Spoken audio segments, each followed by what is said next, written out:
আসসালামু আলাইকুম। আজকে একটি সহজ রেসিপি নিয়ে আপনাদের সামনে চলে আসলাম। বাচ্চারা বিকেলে কী খাবে এ নিয়ে অনেক মায়েরা আমরা টেনশনে থাকি। তো স্বাভাবিকভাবেই ঘরে আমাদের যে খাবারগুলো থাকে বা যে উপাদানগুলো থাকে তা দিয়ে আমরা ছোট্ট একটি সহজ রেসিপি করে ফেলছি। মাত্র একটি ডিম দিয়েই তৈরি করে ফেলবো একটি বিকেলের নাস্তা। আর বাচ্চারা কিন্তু ডিম সহজে খেতে চায় না, তার জন্য আমরা ডিম খাওয়ানোর জন্য কিন্তু এইভাবে বাচ্চাদের খাওয়াতে পারি। তো প্রথমে আমি 1 কাপ পরিমাণ আটা বা ময়দা যাই থাকে ঘরে, আটা বা ময়দা নিয়ে নিব। তার সাথে নিয়ে নিব 1/2 কাপ চিনি। চিনিটা আপনি বাড়িয়ে বা কমিয়ে দিতে পারেন, কারণ দেখা যায় অনেকে মিষ্টিটা একটু বেশি পছন্দ করে, সেক্ষেত্রে আপনি বাড়িয়ে নিতে পারেন। আমি 1/2 কাপ চিনি দিয়ে দিলাম, তারপর একটি ডিম দিয়ে দিয়েছি, আর সাথে দিব একটু সামান্য পরিমাণ লবণ।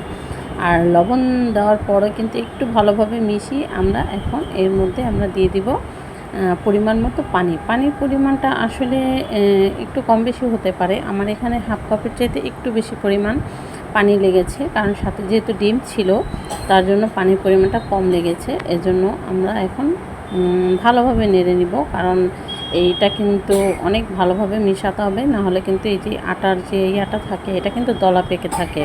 তো জন্য আমরা খুব সুন্দর করে ভালোভাবে নেড়ে নিচ্ছি। আর দেখুন, এটা নাড়তে নাড়তে কিন্তু এই পরিমাণ একটা ঘনত্ব তৈরি হয়ে যাবে, যেটা আমরা চুলায় দেওয়ার পরে যেন খুব সহজে ভেজে নিতে পারি। এজন্য আমরা এটাকে ভালোভাবে নেড়ে এটা কিছু সময়ের জন্য আমরা ঢেকে রেখে দিব। এখন আমি চলে আসলাম চুলার পাশে।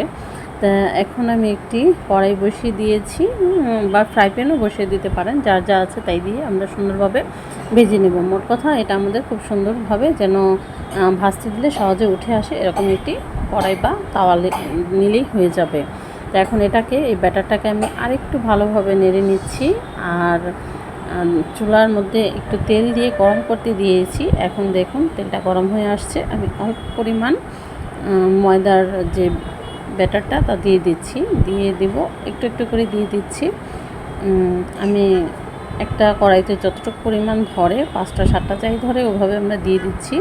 তো এভাবে দিয়ে আমরা কিছুক্ষণ পরিমাণ অপেক্ষা করব। অপেক্ষা করার পর আমাদের এটা কিন্তু একটা পাশ হয়ে আসছে। তো একটা পাশ যখন হয়ে আসবে, এটা কিন্তু ভাজতে বেশি সময় লাগে না, মাত্র 1 মিনিট সময়ও লাগে না। তো আমরা এখন দেখা যায় এটাকে একটা কাঁটা চামচের সাহায্যে উল্টে নিচ্ছি। একটার গায়ে একটা কিন্তু লাগেনি, দেখুন। তো আমরা খুব সুন্দরভাবে উল্টে নেওয়ার চেষ্টা করছি। এখন সবগুলো এভাবে একটা একটা করে উল্টে নেব। আর এটা কিন্তু এক পাশ একবার করে ভাজলে যথেষ্ট হয়ে যায়, এর জন্য আর বেশি পরিমাণ ভাজার দরকার নেই। আমার একটু বেশি পুড়ে গেছে, কারণ ওটা আমি সবার প্রথমে দিয়েছিলাম হয়তো এই জন্য।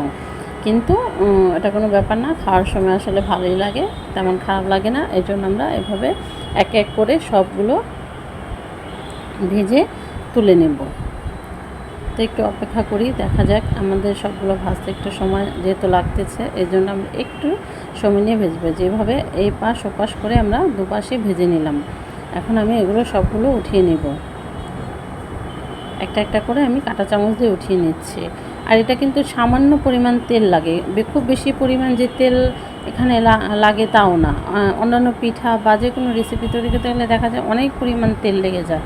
এখানে কিন্তু অল্প পরিমাণ তেলে কিন্তু খুব সুন্দর, দেখুন, সবগুলো ভাজা হয়ে গেছে। এখানে আমার এই 1 কাপ পরিমাণের যে আমরা ময়দা বা আটা নিয়েছি, এটা কিন্তু আমার মিডিয়াম ছোট বড় মিলিয়ে 15টা সাইজ পিঠা হয়ে গেছে, বা বাচ্চাদের যে নাস্তাটা এটাও হয়ে গেছে।